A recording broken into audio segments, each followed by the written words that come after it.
Good morning to all. This is KPH Nalini Kumari, Prakasham, PGT Botany. So, in the previous class, I told that introduction of the molecular biology and the importance of in this molecular biology, importance of DNA and the silent features of DNA and what is meant by nucleosomes. And in the previous class I told, and today in this class, and in previous class I also told that DNA is the genetic material. And in this class, I will tell about the properties. Now I will tell about the properties of DNA and RNA. The properties of the DNA and RNA. First property is it should be able to generate its replication.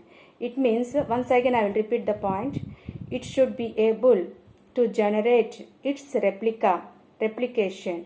It means, I will explain the first property. If we examine each requirement one by one, depend upon the base of the base pairing, both the nucleic acids, DNA and RNA, they have the ability to direct their duplications. So, if in the first point, it should be able to generate its replica. It means, if we examine one by one requirement, the DNA and RNA, the both nucleic acids, it has directly the ability to direct their replication. And second one is it should chemically and structurally be stable. Second point is it should chemically and structurally be stable. For this second point, I will explain the genetic material. It should be able to and stable. The genetic material should be stable with different stages of life cycle. And based on this stability, the properties of genetic material, it was evident in Griffith's experiment transforming principle, which killed the bacteria. Hence, this DNA is chemically less reactive and structurally more stable. By this, the DNA, it is chemically less reactive and structurally more stable when compared to RNA. Therefore, among these two nucleic acids, DNA is the better genetic material and compared to RNA. So, the second point is property is it should chemically and structurally be stable. And third property is it should provide scope for slow changes, mutation that are required for evolution. Once again, I repeat the property. It should provide scope for slow changes, mutation that are required for evolution. It means both DNA and RNA, they are able to mutate. Both DNA and RNA, they are able to mutate. In fact, the RNA being unstable, mutate at a faster. Consequently, viruses having RNA genome and having shorter lifespan mutate and evolve faster. So this is about the third point. It should provide it should provide the scope for the slow changes that are required for evolution. And the next property is it should be able to express itself in the form of Mendelian characters. It should be able to express itself in the form of Mendelian characters. For this, I will explain the fourth property. RNA, it can directly code for synthesis of proteins. Hence, it can easily express the characters. DNA, it is dependent on RNA. However, DNA, it is dependent on RNA for synthesis of proteins. The protein synthesizing machinery, it is evolved around the RNA. For synthesizing the protein, the DNA, the RNA DNA has evolved around RNA. So DNA, it is dependent on RNA for synthesis of proteins. So by the above discussion, we observe that it indicates that both DNA and RNA, it can function as a genetic material, but DNA being more stable is preferred for storage of genetic information. For the transmission of genetic information, RNA is better. Once again I will repeat. If you observe the above discussion, it indicates that both RNA and DNA, it can function as a genetic material. But DNA being more stable is preferred for storage of genetic information. But for the transmission of genetic information, RNA is better. So these are the four properties. These are the four genetic properties DNA and RNA. So once again I will repeat the four properties. It should be able to, first property is it should be able to generate its replica, and the second one is that it should chemically and structurally be stable. And it should in this second point, so it is the chemically and structurally be stable means DNA it is chemically and structurally stable. And in third property, it should provide scope for slow changes, mutation that are required for evolution. And when it comes to the last one, it should be able to express itself in the form of Mendelian characters. Next one is the DNA polymerase. DNA polymerase. What is meant by DNA polymerase? DNA polymerase, it is a highly efficient enzyme. This DNA polymerase is a highly efficient enzyme, and it has to catalyze polymerization of large number of nucleotides in a very short time. This DNA polymerase is a very highly efficient enzyme, and it has to catalyze polymerization of large number of nucleotides in a very short time. These DNA polymerations, they are essential for DNA replication, DNA repair, genetic recombination, reverse transcription, and the generation of antibody diversity. Once again I will repeat the point. This DNA polymerase, they are essential for DNA replication, DNA repair, genetic recombination, reverse transcription, and generation of antibody diversity. When you observe in this DNA polymerase, they are widely used in the microbiology laboratories for DNA sequencing and molecular cleaning. So this DNA polymerase is widely used in the microbiology laboratories for DNA sequencing and molecular cleaning. So this is about the DNA polymerase. This DNA polymerase, it is a highly efficient enzyme, and these are essential for DNA replication, DNA repair, genetic recombination, reverse transcription, and the generation of the antibody diversity. When it comes to the next one, RNA polymerase. RNA polymerase. This RNA polymerase is of three types. RNA polymerase 1, RNA polymerase 2, RNA polymerase 3. In first one, RNA polymerase 1. RNA polymerase 1, it transcripts rRNAs. Small r is ribosomal RNAs. It transcripts rRNAs. And second one is the RNA polymerase 2.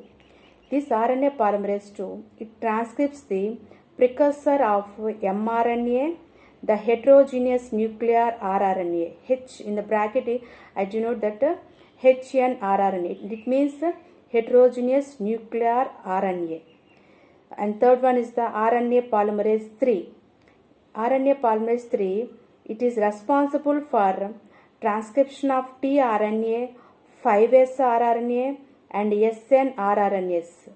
S, and here 5S means 5S ribosomal RNA, and snRRNAs means small nuclear RNAs. So this is the RNA polymerase. These are the three types of RNA polymerases. These three types: RNA polymerase 1, RNA polymerase 2, and RNA polymerase 3. So these are RNA. There are three RNAs, but these are present in the nucleus. In addition to RNA polymerase, they are found in the organelles. In addition to this RNA polymerase, they are found in the organelles. So these are the three types of RNA polymerase. In the first RNA polymerase 1, it is transcripts the rRNAs, and second RNA polymerase II, it transcripts the precursor of mRNA, messenger rRNA, and the heterogeneous nuclear rRNA. And the next one is the DNA replication. In the previous class, I told that silent features of this for this DNA, and in this class, this is the DNA replication. So this DNA replication was first proposed by the Watson and Crick. Who proposed this DNA replication? Watson and Crick. Watson and Crick proposed the double helical structure for DNA. In this, if you observe, see the diagram. In this diagram, if you see this in the diagram, it is a double helical structure of DNA. In this, the two strands of DNA, they are anti-parallel and complementary to each other. If you see in the diagram, the two strands of DNA, they are anti-parallel in direction. They are anti-parallel and complementary to each other with respect to their base sequences. So this type of arrangement, it has led the hypothesis that DNA replication is semi-conservative. So by seeing this type of arrangement, it has led to hypothesis that DNA replication is semi-conservative. So the scheme suggests in this, the two strands would separate and act as a template for synthesis of new strands.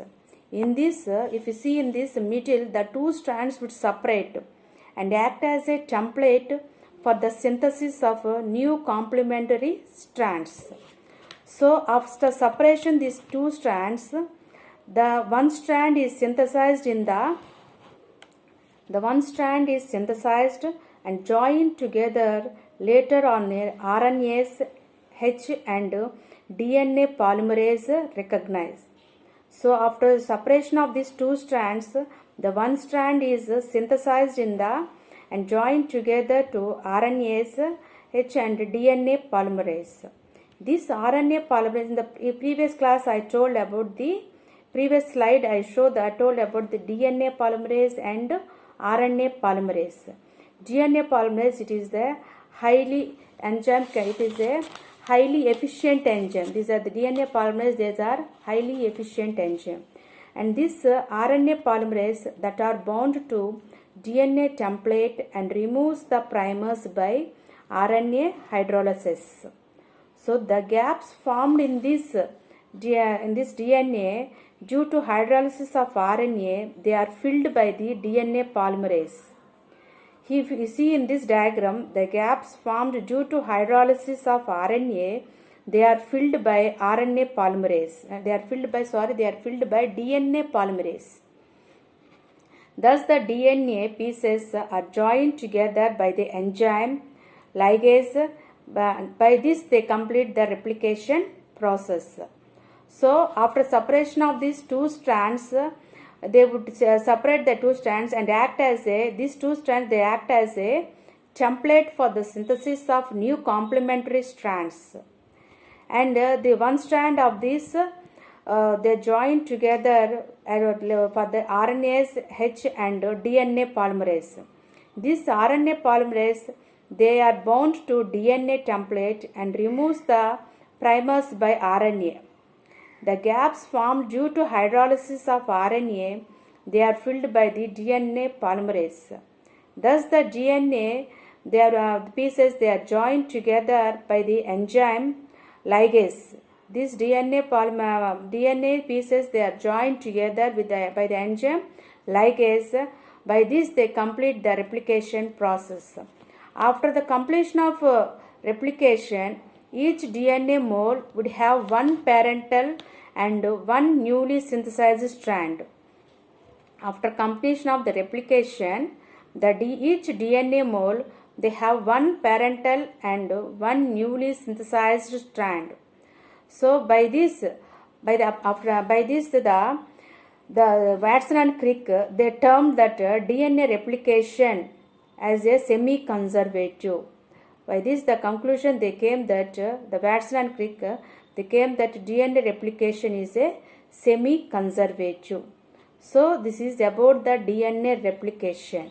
So the DNA replication is first proposed by the Watson and Crick, and in this Watson and Crick, this DNA it is a double helical structure, and in this the two strands of DNA they are anti-parallel and they are complementary to each other with respect to their base sequences. And this type of arrangement are led to hypothesis that DNA replication is a semi-conservative. If you see this, the two strands would separate and they act as a template for synthesis of new complementary strands. After separation of these two strands, the one strand is synthesized and joined together later on RNase, H and DNA polymerase. This RNA polymerase they are bound to DNA template and removes the primers by RNA hydrolysis. The gap formed due to hydrolysis of RNA they are filled by DNA polymerase. So the DNA pieces they are joined together by the enzyme ligase. By this they complete the DNA replication is completed.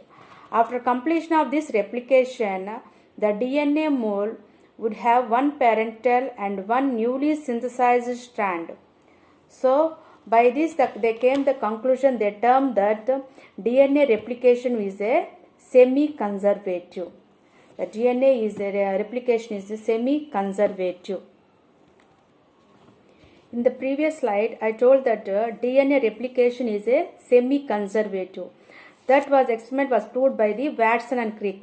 So, to prove that DNA replication is semi-conservative, the scientists Matthew Meslens and Franklin they experimentally proved by performing the experiments on E. coli bacteria. So, to prove that DNA replication is semi-conservative, the scientists Matthew Meselson and Franklin they performed the experiments on E. coli and they proved that DNA replicates semi-conservatively. So to prove this, they prove this. They used the heavy isotope enzyme, heavy isotope nitrogen called 15N. So for this they used a heavy isotope nitrogen called 15N. And this replication of DNA in E. coli will be completed within 20 minutes. This replication of DNA of E. coli will be completed within 20 minutes. See in the diagram, and now I show the diagram for this experiment. In this diagram, if you see, first gravitational force and two generations are there. Generation 1 and generation 2. 15N DNA and 15N DNA and 14N DNA in generation 1. And in generation 2, if you observe that 14N DNA, 15N DNA, 14 alternate is there. And in this 15N DNA, in generation 1, it takes 20 minutes and after that 40 minutes. And the gravitational force is for 15N and 15N DNA is heavy. And the gravitational force for generation 1, it is hybrid. And the gravitational force in generation 2, it is light and hybrid. So now comes to the theory. And this replication of DNA in E. coli, it takes how many minutes? 20 minutes. It takes completed within 20 minutes. And for this, to prove this, they grew the E. coli in a medium containing 15NH4Cl for many generations. They grew the E. coli and bacteria in a medium containing 15NH4Cl for many generations. As a result, this 15N was incorporated into newly synthesized DNA. This heavy DNA mole, it can be distinguished from the normal DNA by centrifugation in cesium chloride, that is CSCl. The heavy DNA mole, it can be distinguished from the normal DNA by centrifugation in cesium chloride. So for this, they took out of the samples at various time intervals and extracted the DNA and centrifuged them to measure their densities To identify their densities, they took out the samples at various time intervals and they extracted the DNAs. Thus, the extracted DNA from the culture for one generation, it takes that after transfer from 15N to 14N, it takes the time limit is 20 minutes. After completion of 20 minutes, the gravitational force is there. In the first generation, it would be a hybrid density. If you see in the diagram, the gravitational force in the generation 1, after completion of transfer of 15N to 14N, it took 20 minutes. The result the density is the hybrid density. And in the second generation, the DNA extracted from after 2 generations. After 2 generations, it means after 40 minutes, it consisted of equal amounts of hybrid DNA and light DNA. In the second generation, see in the diagram, the second generation, after 2 generations, it means after 40 minutes, it consists of equal amounts of hybrid DNA and light DNA. It's now proved that DNA replicates semi-conservatively. By this, they proved that DNA replicates semi-conservatively. And once again, I will repeat this experiment. To prove that DNA replication is semi-conservatively, Matthew Michelson and Franklin, they performed experiments on E. coli and proved that DNA replication is semi-conservatively. To prove this, they used a heavy isotope nitrogen called 15N. And this replication of DNA in E. coli, it takes 20 minutes, will be completed within 20 minutes. For this, they grew the E. coli in a medium containing 15NH4Cl for many generations. So, for this, the DNA mole, it can be distinguished from the normal DNA by centrifugation in cesium chloride. So, for this, they took out the samples at various intervals and centrifuged them to measure their densities. If you see in the diagram, and this gravitation of generation 1 and generation 2. And thus the DNA extracted from the culture for one generation, first generation, after transfer of 15N to 14N DNA, it takes it means after 20 minutes, the result, the gravitational force, it is the hybrid density. See in the first diagram, generation 1. And the DNA extracted after 2 generations, that means after 40 minutes, it consisted of equal amounts of hybrid DNA and light DNA. The result, the gravitational force, the result is the light DNA and hybrid DNA. Light DNA 14N and 14N, and in hybrid DNA 14N and 15N. See in the diagram. And by this, they prove that DNA replicates semi-conservatively. So, by this, the scientists Matthew Michelson and Franklin, they prove that DNA replication is a semi-conservatively. Next one is the transcription. The next topic is the transcription. So, what is meant by transcription? The process of copying genetic information from one strand of DNA into RNA is termed as transcription. The process of copying the genetic information from one strand of DNA into RNA, it is termed as a transcription. And in this transcription unit, that a transcription unit in DNA, it is defined by the 3 regions, that is promoter, structural gene and terminator.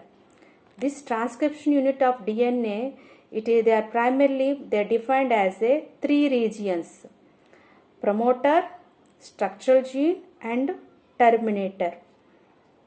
So this first one is the promoter.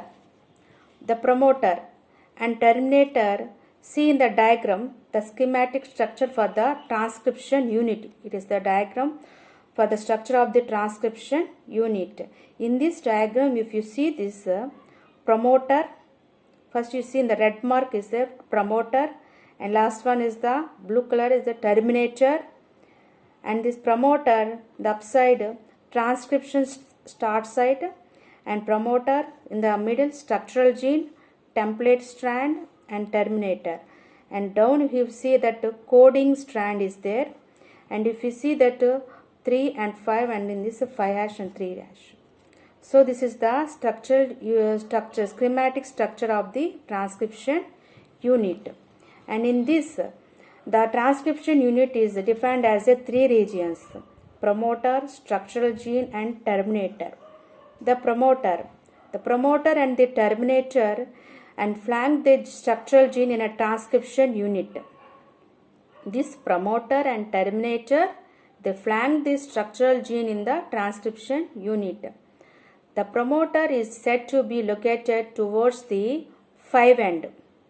If you see in the diagram, this promoter is said to be located towards the 5' end, that means upstream of the structural gene, and this DNA sequences that provides the binding site for RNA polymerase. The DNA sequence provides the binding site of RNA polymerase. And in the next, the terminator is located towards the 3' end downstream. This terminator, it is located in the downstream 3' end of the coding strand, and it usually defines the end of the process of the transcription. And this terminator, it defines the end of the process of the transcription. So the promoter and the terminator, they flank the structural gene in a transcription unit, and in this promoter is said to be located towards the 5' end. It means the upstream of the structural gene, and this the DNA sequence that provides the binding site for RNA polymerase. And in this the terminator, it is located towards the 3' end downstream of the coding strand, and it is usually defines the end of the process of transcription. And in this the structural gene in the transcription unit, it can be said as a monocystronic and polycystronic. The structural gene of in the transcription unit, they can be said as a monocystronic and polycystronic. Monocystronic means they are present in the eukaryotes, and polycystronic, they are mostly present in bacteria or prokaryotes. So the structural gene, once again I'll repeat, note this, the structural gene in a transcription unit, it can be said as a monocystronic and polycystronic. The structural gene in the transcription unit, it can be said as a monocystronic and polycystronic. Monocystronic, it means they are present mostly in eukaryotes, and polycystronic, they are present mostly in bacteria or prokaryotes. So this is about the transcription unit. In this transcription unit, they are defined as the 3 regions: promoter, structural gene and terminator. And what is meant by, first I told that what is meant by transcription. The process of copying of genetic information from one strand of DNA into RNA, it is called transcription. And in this transcription, the transcription unit, they are primarily defined as the 3 regions: promoter, structural gene and terminator. And the promoter and terminator, they are flanked with the structural gene in a transcription unit. And this promoter is located towards the 5' end. It is upstream of in the structural gene. See, promoter in the middle, structural is there in the diagram, and last one terminator. And this terminator is located towards the 3' end downstream, and coding strand, it is usually defined as a end of the process of transcription. So in this structural gene of the transcription unit, it is mostly, it can be said to be monocystronic and polycystronic. And this monocystronic, they are present mostly in eukaryotes, and polycystronic, they are present in bacteria or prokaryotes. Next one is the process of transcription in bacteria. Next diagram is the next process of transcription in bacteria. In bacteria, there are three major types of RNAs, that is mRNA, messenger RNA, tRNA, transfer RNA, and rRNA, ribosomal RNA. In bacteria, there are three major types of RNAs: mRNA, messenger RNA, tRNA, transfer RNA, and rRNA, ribosomal RNA. All the three RNAs, they are needed to synthesize a protein in a cell. These three RNAs, they are needed to synthesize a protein in a cell. When it comes to mRNA, it provides the template. mRNA, it provides the template, and tRNA, it reads the genetic code and bring amino acids. mRNA, it provides the template. When it comes to tRNA, it reads the genetic code and brings amino acids. And rRNAs plays a structural and catalytic role during translation. So this tRNA, rRNAs, it plays a structural and catalytic role during translation. Once again, I repeat the three major rRNAs.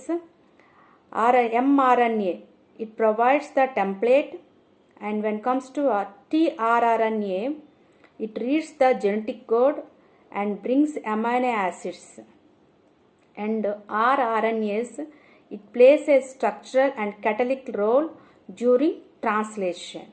So there is a single dependent DNA dependent RNA polymerase that catalyzes transcription of all types of RNAs in bacteria.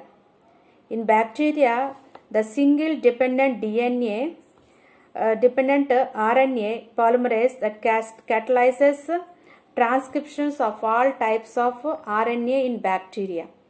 And this RNA polymerase binds to the promoter and initiates transcription initiation. See in the diagram.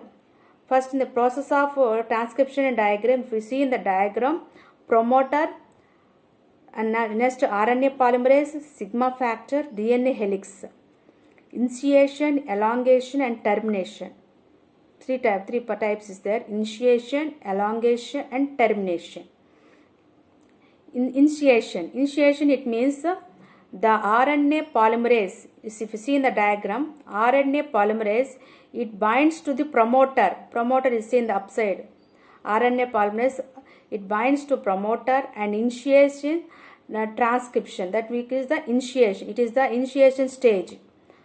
For transcription initiation, RNA polymerase, it binds to the promoter and initiates transcription. That is the initiation. And next one comes to elongation. Elongation means it facilitates opening the helix and continues this initiation. It facilitates opening the helix and continues the elongation. And next one is the termination. And in this, the RNA remains bound to the enzyme once the polymerase reaches the terminator region.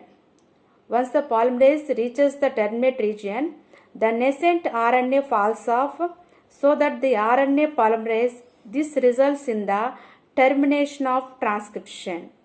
So if once the RNA it bonds to the enzyme, the polymerase reaches the terminate region, and after that, after reaching that terminate region, the nascent RNA falls off, so that the RNA polymerase, it results the termination in transcription. So this is about the process of transcription in bacteria. In bacteria, three types of RNAs are present: mRNA, tRNA, and rRNA. And the function of these three RNAs is mRNA, it provides the template. tRNA, it reads the genetic code and brings amino acids. And rRNAs, it plays an important role, plays a structural and catalytic role during translations. And when it comes to the diagram, in this diagram, promoter, RNA polymerase. First step is the initiation, elongation, and termination. initiation. It means the RNA polymerase, it binds to the promoter and initiate transcription initiation. This process is called initiation. After initiation, it facilitates opening of the helix and continuous elongation. And after that, the RNA remains bound to the enzyme, and once the polymerase reaches the terminate region, the nascent RNA falls off, so that the RNA polymerase, this results in the termination of the transcription. So this is the process of transcription done in the bacteria. In this, the RNA polymerase is only capable of catalyzing the process of elongation, and this RNA polymerase, it is only capable of catalyzing the process of elongation. So it assorts transistently with the initiation factor, that is sigma, and termination factor. And this RNA polymerase, it associates transistently with the initiation factor and initiation and termination factor to initiate and terminate the transcription. For this, and this RNA polymerase, previous class I told that, previous slide, so I told that RNA polymerase, this RNA polymerase is of three types: RNA polymerase 1 and RNA polymerase 2 and RNA polymerase 3. In first RNA polymerase 1, it transcripts rRNAs, that is 28S, 18S and 5.8S. And in the second RNA polymerase 2, it transcripts the precursor of mRNA, the heterogeneous, that is the heterogeneous nuclear RNA, that is hnRNA. And whereas the RNA polymerase 3, it is responsible for the transcription of tRNA, 5S rRNA and snRNAs. This is small nuclear RNAs. So this is about the process of transcription in bacteria and also the types of RNAs. Now I told that types of RNA and the process of transcription in bacteria. How many types of in bacteria, this RNA, there are three types of major RNA. There are three major types of RNA: mRNA, tRNA and rRNA. And in this process of transcription in bacteria, three steps is there: initiation, elongation and termination. In this initiation, the RNA polymerase binds to the promoter and initiates transcription. That is the first stage, that is initiation. After initiation, it facilitates the opening the helix structure and continues the elongation. And after elongation, the RNA remains bound to the enzyme, and once the polymerase reaches the terminate region, the RNA falls off.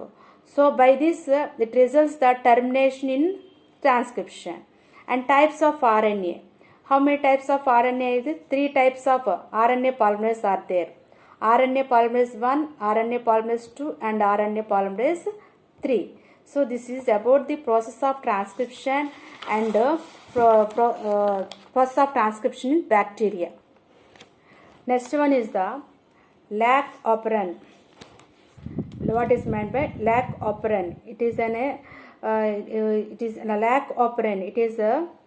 It is a group of closely placed structural genes and regulatory elements, that is DNA sequences, such as regulator, promoter and an operator. It functions in a coordinated manner that we called as a operon. So what is meant by, define an operon? What is meant by an operon? It is a group of closely packed, placed structural genes and regulatory elements, that is DNA sequences, such as a regulator, promoter and an operator, which functions in a coordinated manner. It is called an operon. So if you see this diagram, first see the diagram.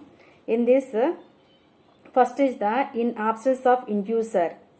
Here inducer is the first inducer. And the last inducer is there, and it is inactive repressor. First one is the repressor of mRNA, and of that repressor mRNA, and this repressor binds to the operator region and prevents RNA polymerase from transcribing the operon. And in absence of inducer, transcription, translation, and this lack mRNA, it give results to the three types: beta galactoside, permase, and transacetylase. So this is the diagram for the lac operon. And now I told the definition for the operon. Once again I will tell the definition for the operon. It is a group of closely placed structural genes and regulatory elements, DNA sequences such as regulator, promoter, and an operator, which functions in a coordinated manner. This is about the operon. And this lac operon, it is a segment of DNA that is made up of 3 adjacent structural genes.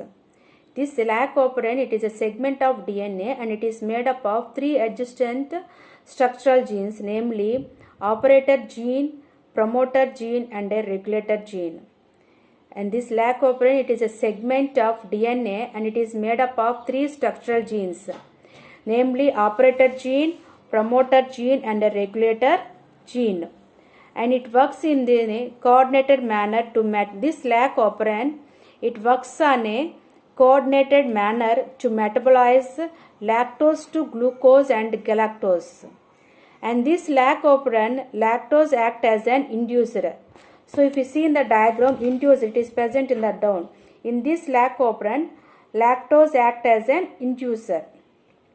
It binds to the repressor and inactivates it once of the lactose binds to the repressor. RNA polymerase binds to the promoter region. This RNA polymerase binds to the promoter region. Hence, 3 structural genes express their product and respect to enzymes they are produced. These enzymes, they act as a lactose or metabolized into glucose and galactose. These enzymes act as an lactose and they are metabolized into glucose and galactose. After some time, when the level of inducer decreases, it causes the synthesis of the repressor from regulator gene. After when the level of inducer decreases, it causes the synthesis of repressor from regulator gene. And this repressor binds to the operator gene and prevents RNA polymerase from transcribing operon. Hence, this transcription is stopped. By the binding of this repressor to the operator gene, it prevents the RNA polymerase. This operator gene, it prevents the RNA polymerase from transcribing the operon. So by this the transcription is stopped. So this is about the lac operon. This lac operon, it is first, and once again I will repeat the diagram. So what is meant by operon? It means it is a group of closely packed placed structural genes. It is a group of closely placed structural genes and regulatory elements, DNA sequences such as regulator, promoter, and an operator. And this is about the operon. And in this lac operon, it is a segment of DNA and it is made up of 3 adjacent structural genes, namely operator gene, promoter gene, and regulator gene. And in this, it works in the coordinated manner to metabolize lactose to glucose and galactose. And in this lac operon, lactose acts as an inducer. You see in the diagram, inducer. In this, it binds to the repressor and inactivates it. Once the lactose binds to the repressor, RNA polymerase binds to the promoter region. Hence, 3 structural genes express their product and respective enzymes are produced. And in this, the enzymes act as a lactose are metabolized into glucose and galactose. After some time, when the level of inducer decreases, it causes the synthesis of repressor from regulator gene. So, by binding this repressor, to the operator gene. It prevents the RNA polymerase. It prevents from transcribing the operand. So by this the transcription is stopped. So this is about the operand. So by this I completed the molecular biology topic, the chapter molecular biology topic. In this molecular biology I completed DNA and RNA and the differences between the DNA and RNA and the silent features of DNA, and DNA is a genetic material, and DNA replication and types of RNA, and the experimental proofs also I told that in this chapter. And the next class I will tell about the important questions comes from the exam point of view. In the next class I will tell the important questions.